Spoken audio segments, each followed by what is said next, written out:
wonderful honor to be here at the Brookfield Academy.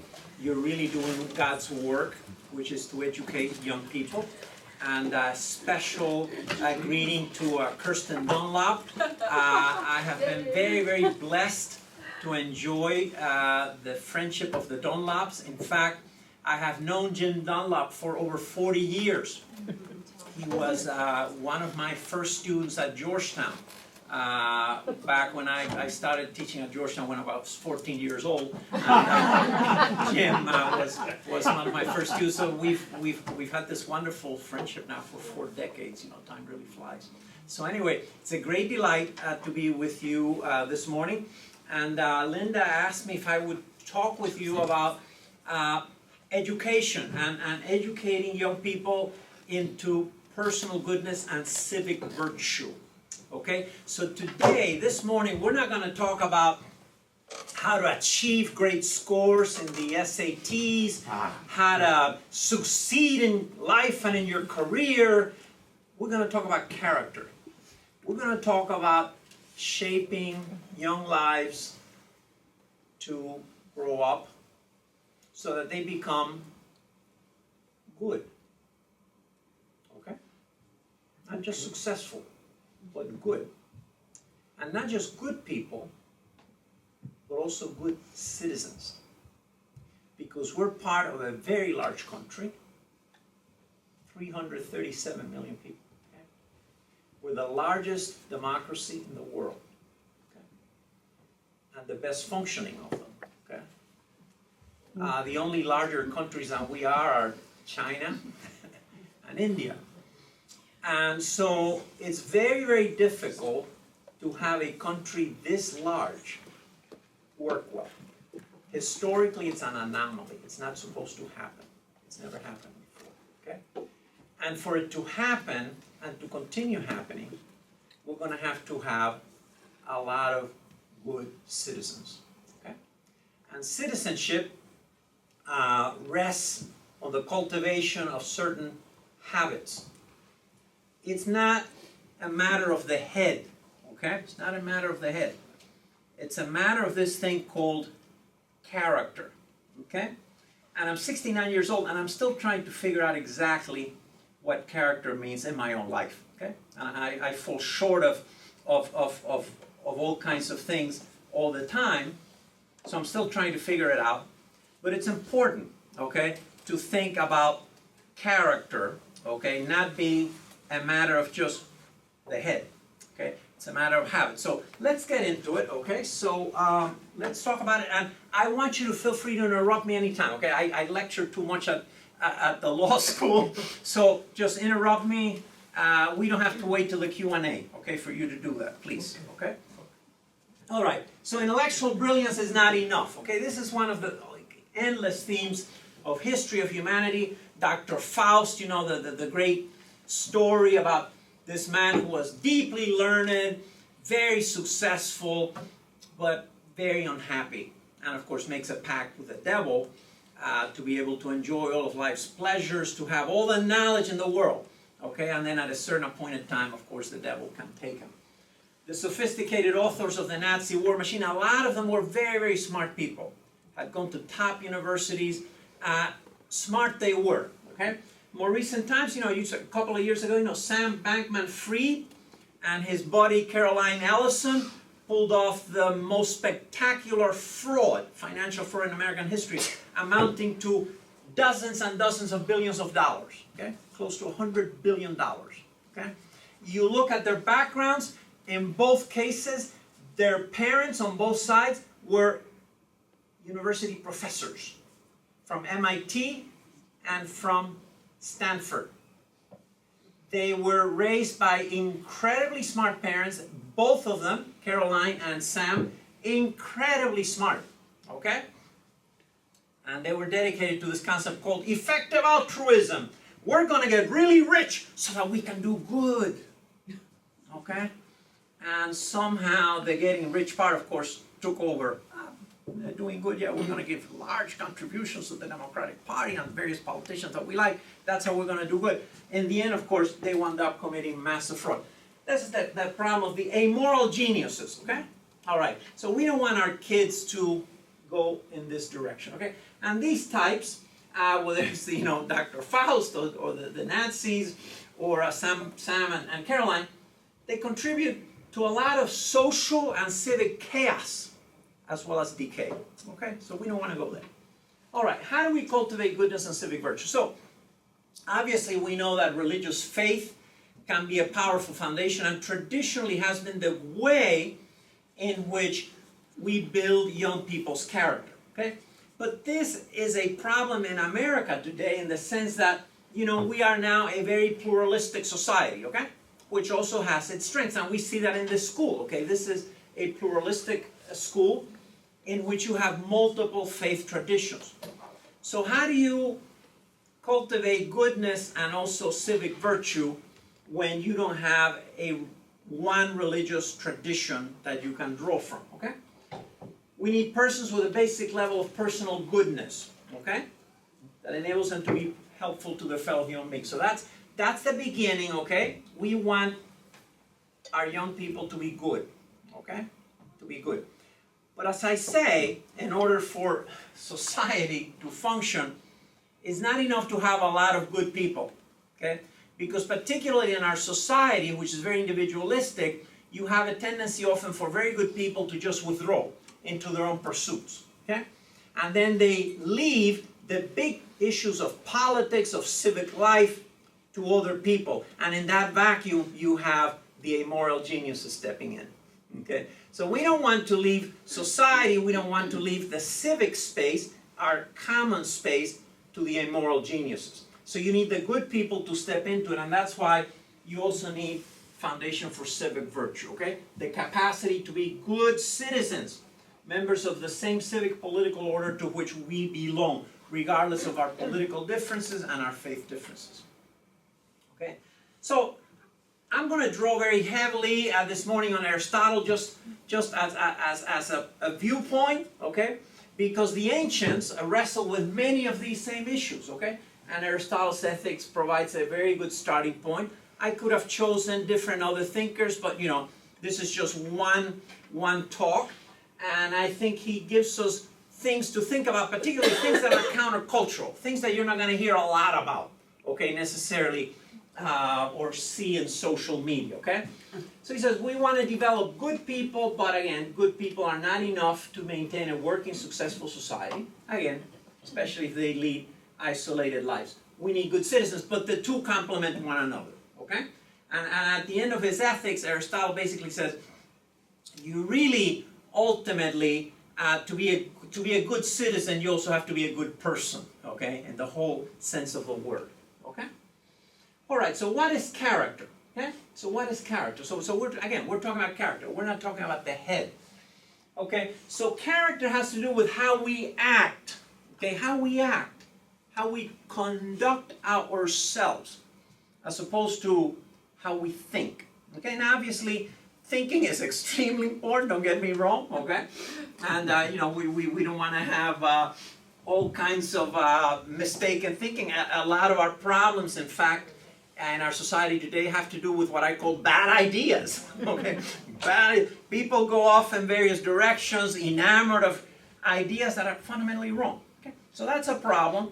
But beyond that, okay, we need character. And character is shaped and developed by doing. Okay? Developed by doing. Not just by reading books, in fact. It's by doing things. Okay? By training, educating, and habituating ourselves. Okay? Habit, okay? To doing certain things and acting certain ways, even when they're not pleasant, okay? Even when they don't feel good, but over time, sometimes they start feeling good, okay? They start feeling good, and they are things that we actually enjoy doing because we have become habituated. And of course, it also works the other way, okay? If we develop bad habits of character, if you decide to commit, let's say, fraud on your clients, the first little time it feels a little uncomfortable, but after a while you become habituated, and then it becomes very, very common, okay? And that's what happened, by the way, to Sam and Caroline, okay? So, acting a certain way. So, character is defined by a series of habits or virtues, okay? Virtues. Virtues are really habits. So think about virtuous character as habits, okay? It's not just, I'm virtuous because I think a lot about courage. No. Okay? You may think a lot about courage, you may read about courage, but ultimately courage has to do with acting in a certain way, doing certain things, even though you're afraid, you're scared. You may be scared. That doesn't mean you cannot be courageous. Courageous is not feeling courageous. Courageous is acting courageous, even when inside you're full of fear. Okay? And these habits, over time, shape the kind of person that we are. They kind of mark us out, okay? Over time. It's a whole lifetime process, but it starts very young. These virtues enable us not just to be good people, but also good citizens who together constitute a stronger society, okay? So here are some of the virtues or habits that we can start talking with our young people about, our kids and our young people. And some of these words are very quaint, okay? And you don't hear about them, okay? You don't hear about, I mean, for example, you know, at the law school where I teach, I also teach a course for undergraduates. I never hear the word courage, okay? I hear a lot about social justice, okay? All right, social justice is good, okay? But courage, here's another one. Temperance or moderation, okay? In many circles, that's considered a bad word, okay? But temperance, moderation, no. That's no. We want to be all the way extreme, okay? Justice, prudence, generosity, truthfulness. Here's another one. Greatness of soul or magnanimity. It's a big one. We won't be able to get into it this morning, but that's, and then friendship. That's a virtue, by the way. That's a habit. Okay? That's a habit to cultivate. All right? All right, let's look at some of them, okay? Okay, so courage. You know, we often equate courage with bravery, okay? So that's a close equivalent, okay? It's not defined by feelings, you know? This is not, being courageous is not about, oh, I'm so full of myself, you know? Ultimately, the courageous person is going to be in situations where they really don't feel like doing something, okay? And they're very afraid. That's okay, because ultimately what counts is acting in the midst of their fears, okay? It's obviously different from cowardice, but it's also different from recklessness, okay? And so part of the problem with human nature, you know, and Aristotle talks about that, is that we tend to go towards extremes, okay? So, and we have trouble finding a balance. We have trouble finding a middle point, okay?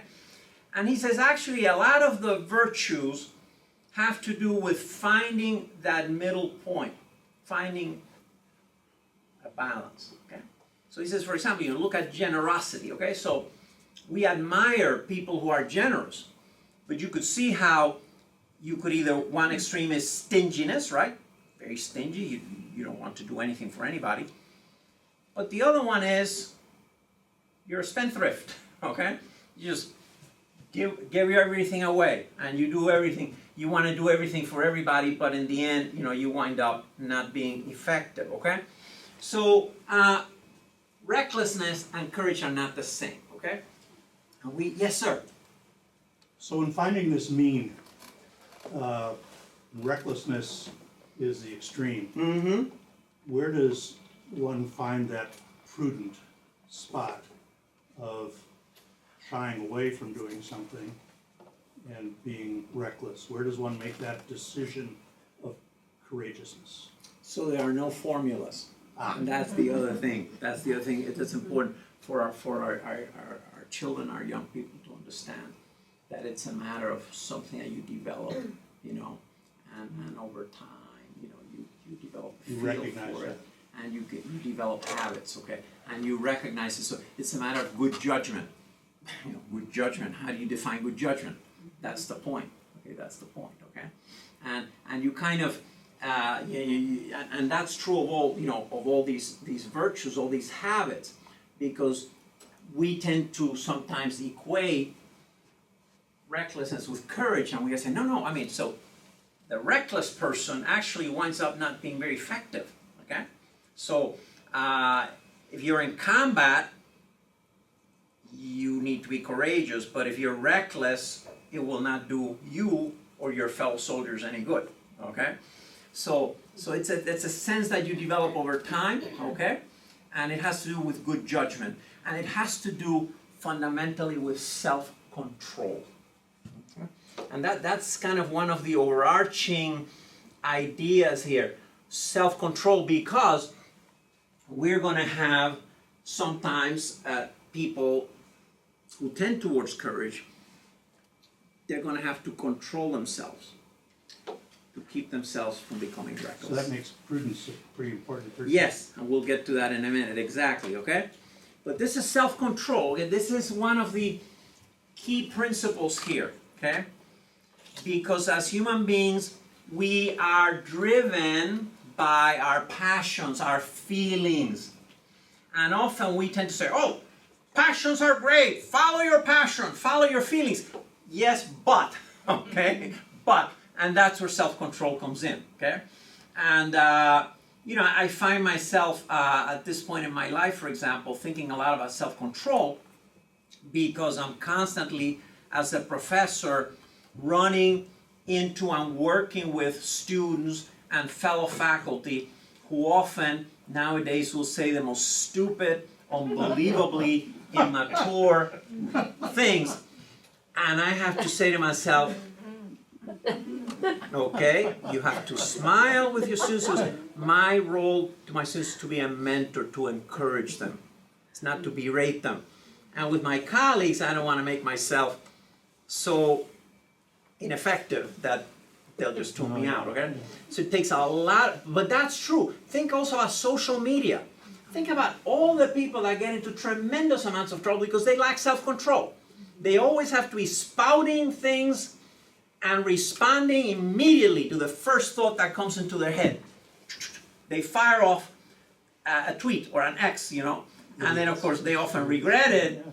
But self-control is necessary. I mean, even to the mundane level, you know, you're in traffic, okay, you're trying to get somewhere and somebody's going at 20 miles an hour, okay, in front of you, okay? Self-control, okay? Self-control. So that's key. You know, that's key, and it's a difficult thing to do. So that's why it's something to do. And you know, I've got 3 wonderful grandkids, and one of them, the middle one, is 9 years old, and he is Mr. Tough guy, okay? He's a real asserter and tough and loves to play football and loves to, you know, really push himself. He's got self-control issues. So I say to him, look, that great energy that you have will be a wonderful thing in your life if you can learn the self-control, okay? Okay, so, but that's true of all of us in various areas of our lives, okay? So you know, there's temperance or moderation, okay, which fits into all this, okay? Again, this is a very dirty word today. In many, many circles, whether on the right or the left, you know, people, moderation, you know, those are the wimps, you know. Temperance, who's heard about temperance, you know? But this goes to your point. The ability to gauge correctly the midpoint between too little and too much, okay? Too little and too much, okay? And a lot of wonderful things in life, as we know, if we have too much of them, they don't work. Yes? Don't you think that in our modern culture, that these definitions are very subjective? Temperance, what's moderation to you versus moderation to me? That's an easy argument that these young students and you have. It's like, well, you define it how you please, and I get to define it how I please. Okay, so how do you bypass that mindset? Yeah, so the part of the answer is, Good question. it's always been subjective. Yes. That's what they need to understand. It's not that we moderns, you know, we're so sophisticated, you know, we understand subjective. Those old people back, you know, 2,000 years ago, they had the formulas. No. It's always been subjective because it has to do with judgment, okay?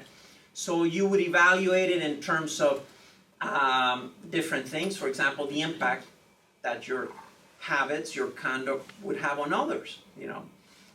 You could ask yourself, and this is a great question that Immanuel Kant at the end of the 18th century asked. He said, ask yourself if what you're about to do, if everybody did it, what would the impact of that be?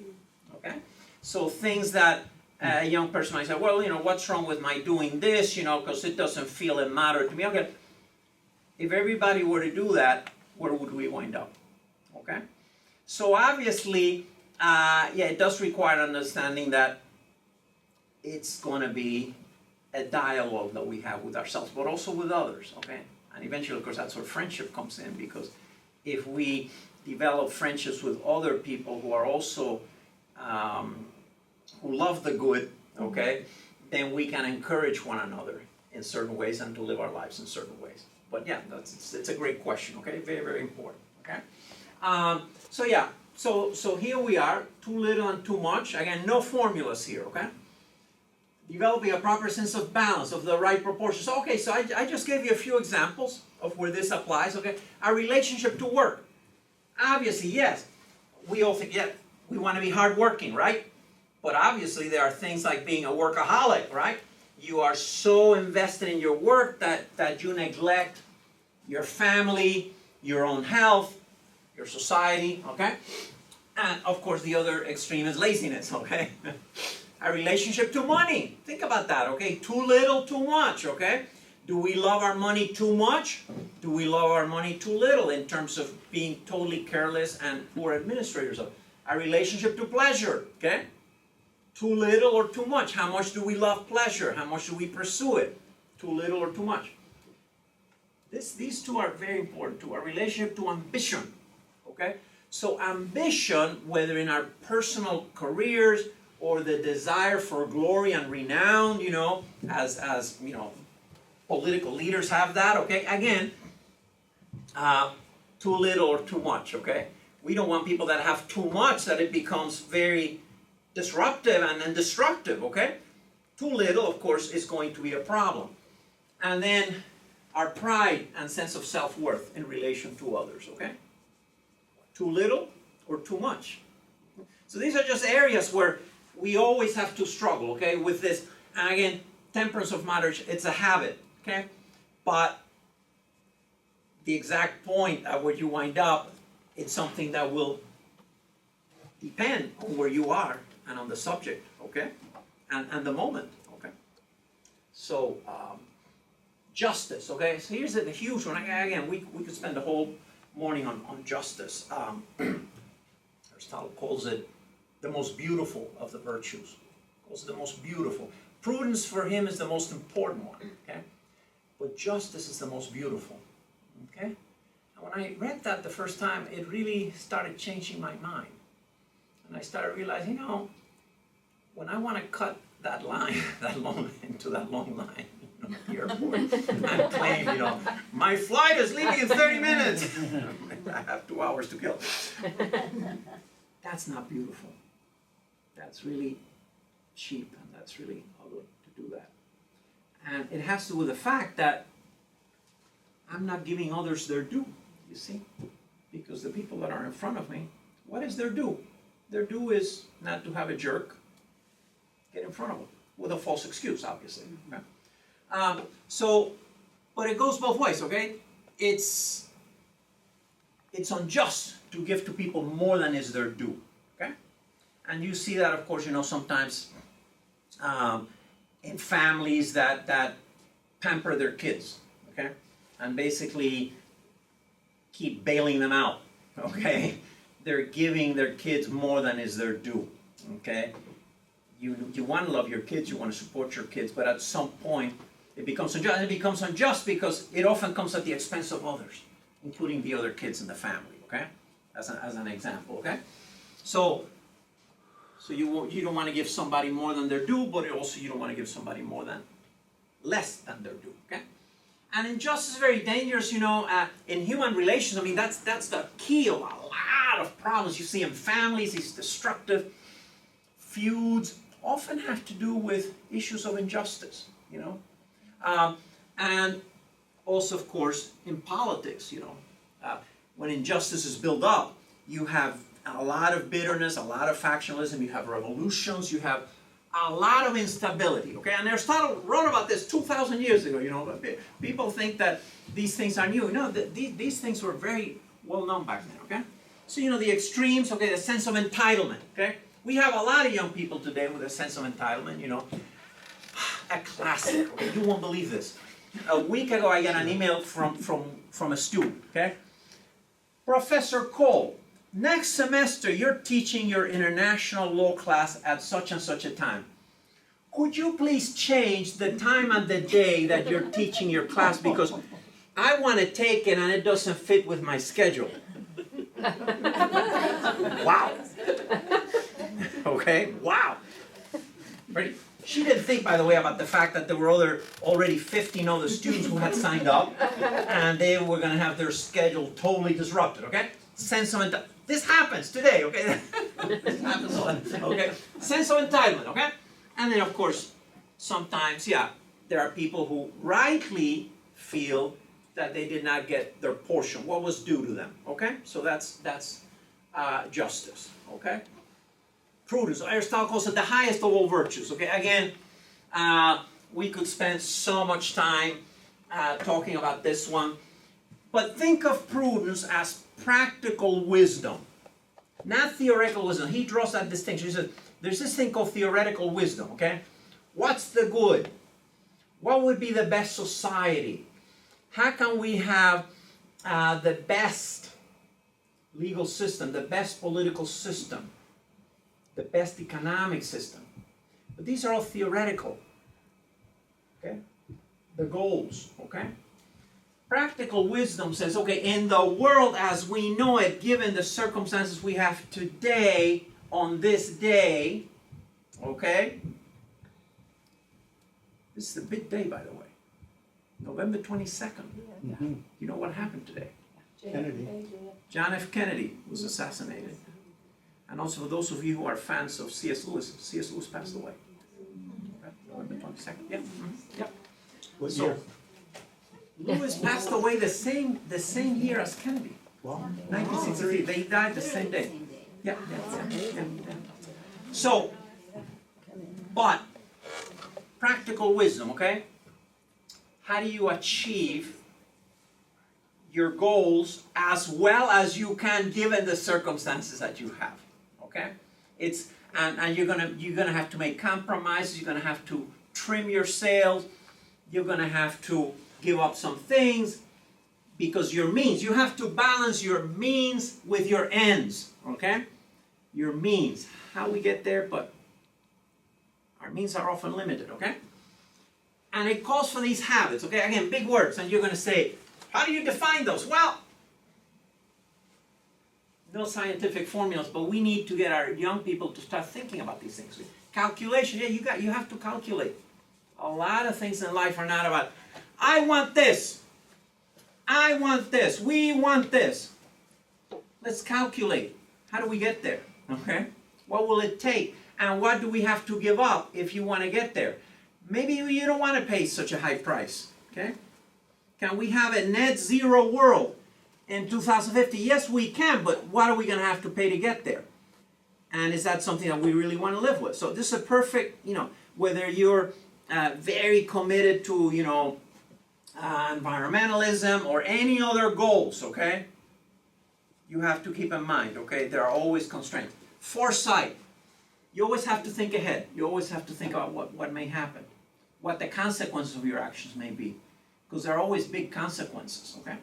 And yes, you may have great ideas. Often the consequences don't turn out so well. And deliberation. This is key, okay? This is key. We have to develop the habit of deliberation, of discussing things, and particularly in politics, okay? Arguing about things, thinking through things, looking at things from different angles. That's deliberation, okay? As opposed to rash judgment, okay? And it's a critical virtue to have for political leaders.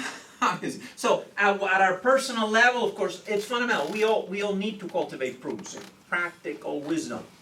And then Aristotle says in politics, it's everything. You really, it's decisive. And when you talk about leaders who have serious responsibilities in matters of war and peace, yeah, it's a very critical habit, okay?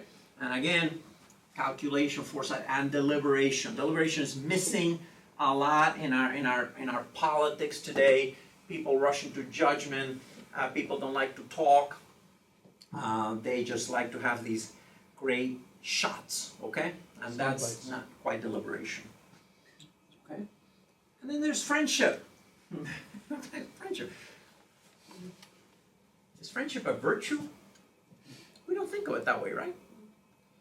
But Aristotle says friendship is a habit. Okay, it's a habit.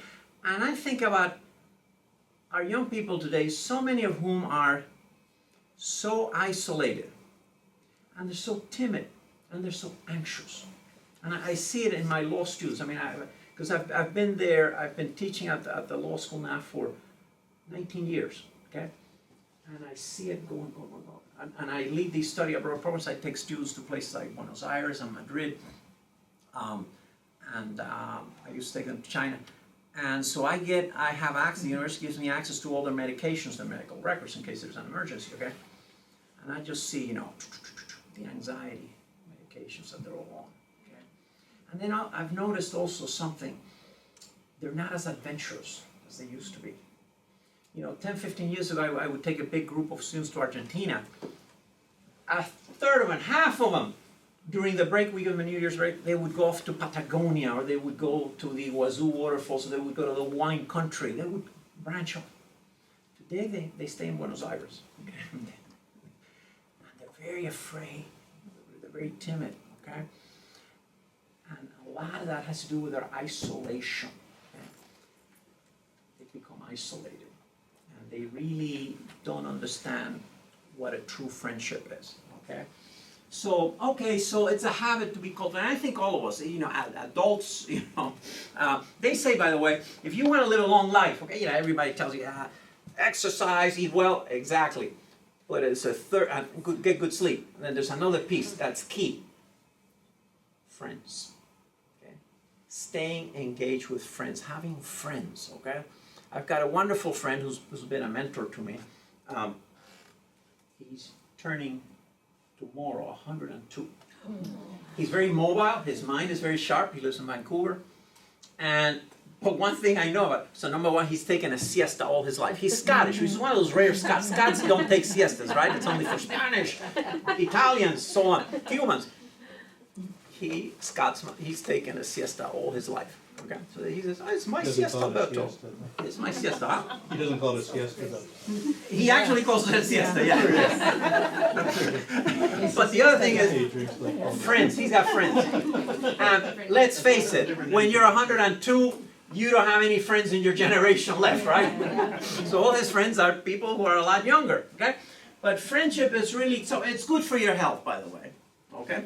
But it also makes you into a person that is able to live a fuller life in terms of cultivating these habits, okay? So Aristotle says, only the good are capable of true friendship. He says, people that are shady, people that are crooked, people that are evil, they really don't know true friendship. For them, friendship is getting something out of somebody, okay? Yeah, I'm friends with John, but that's because you want to get something out of John. You want to use John for a purpose, okay? And he says the best kind of friendship is among those who love the good and work for the good together. And they're bound by a vision of something, of goodness, of love, and something that they share. Maybe it's they want to see their children flourish, or they want to have a good life together. He says that's the highest kind of friendship. Okay? So you can contrast that with contemporary forms of friendship, based on self-interest. That's the most common one. Okay, that's the most common one. Okay. My mother, very wise woman, she's 98, by the way. Very wise woman. She's always said to me, all these so-called friends that you have, 90% of them are your friends because they want something out of you. And the day she says, if you ever fall into dire poverty or become really sick and cannot do anything for them, they'll disappear. It sounds a little harsh, but it's also the fruit of a very long life, okay, in which she's seen everything, okay? Okay. Another form of friendship very common today, based on triviality, social media. Oh yes, my friends.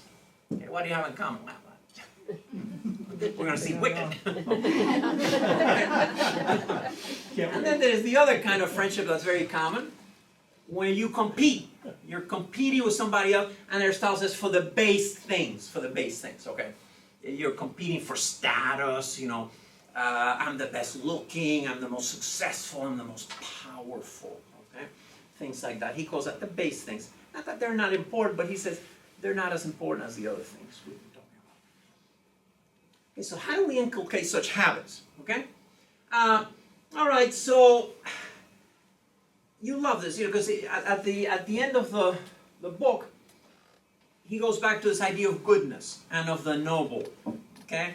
And, you know, he doesn't give you, of course, a scientific definition of goodness or nobility, but he says we have to inculcate into young people, and he says, and we have to start early, really early when they're young, to love that which is noble, which means doing the things that are beautiful and that involve doing something for others and loving what is good, okay? Loving what is good, okay? And this idea, you know, when's the last time you heard anybody talking with our young people about the noble? That word has disappeared, okay? That word has disappeared, okay? And ultimately, you know, obviously we're not talking about aristocratic nobility, we're talking about nobility of soul, okay? Which has to do with having enough space inside you and cultivating, you know, digging enough space within you to be prepared to give yourself for others and to give something of yourself for others, okay? Ultimately. For your friends, for your loved ones, and also for your society. Something of yourself, okay? Sometimes it may be your life. You know, Aristotle talks about how the highest kind of courage is the courage of somebody in the field of battle.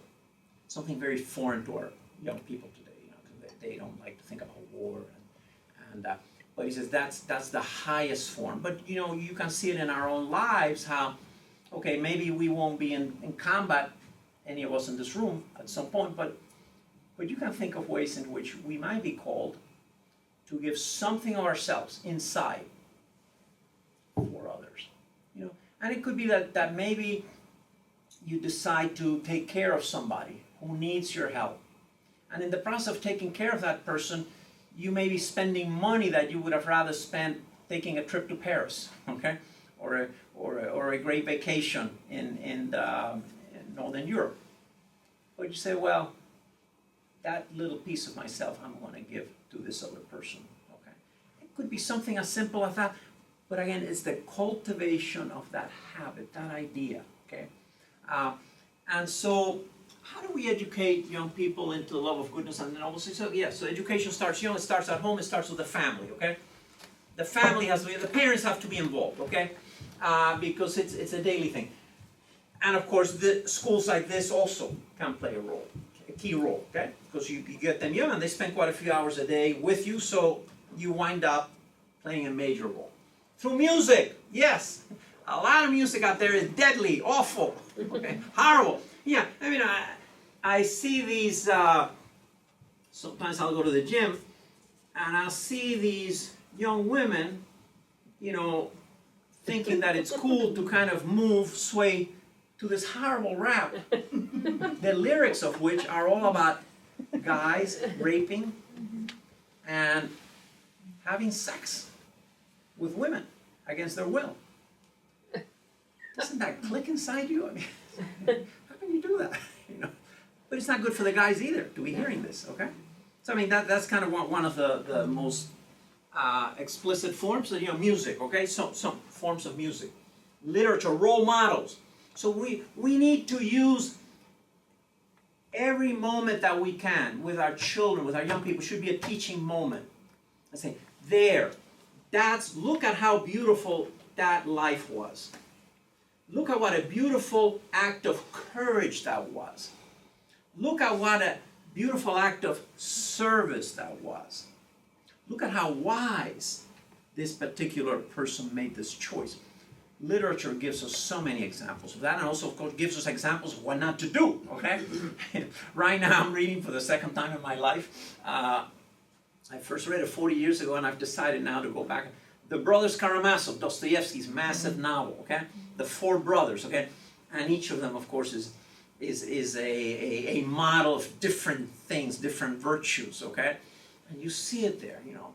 So the same thing with history, you know, role models. Okay? And you can talk with our young people. We can talk with them and say, look, it took a lot of bravery for these young men to land on D-Day. Okay? 99% of them didn't want to do it. Okay? And they were literally, okay, defecating in their pants that morning. Okay? Literally. Before they landed. Okay? But they did it. Okay? And we can choose that as a role model for our young people. Say, this is an example of what courage looks like. Okay? But there are so many, you know, as we look at history, it's become very popular now to use history as a means of making us all feel guilty about certain things that our ancestors did hundreds of years ago. And it's all become an instrument for pointing out really bad things that some people did to other people, okay? There's a healthy piece to that, but there's a very unhealthy piece to that, which is that we're no longer looking at these role models and saying, this is somebody who wasn't perfect, but there's this piece of this person that is worth imitating, okay? Because we all need role models in all our lives, okay? We are shaped by people that we knew, okay? Family members, friends, people that we knew, who we still look to, okay? And helped us to develop that sense of goodness and nobility in our own lives. And we can help our young people see that also throughout history, okay? Mythic stories are fantastic also for that purpose, okay? Because of how lively they are, because especially for children, you know, mythic stories really grab their attention, okay?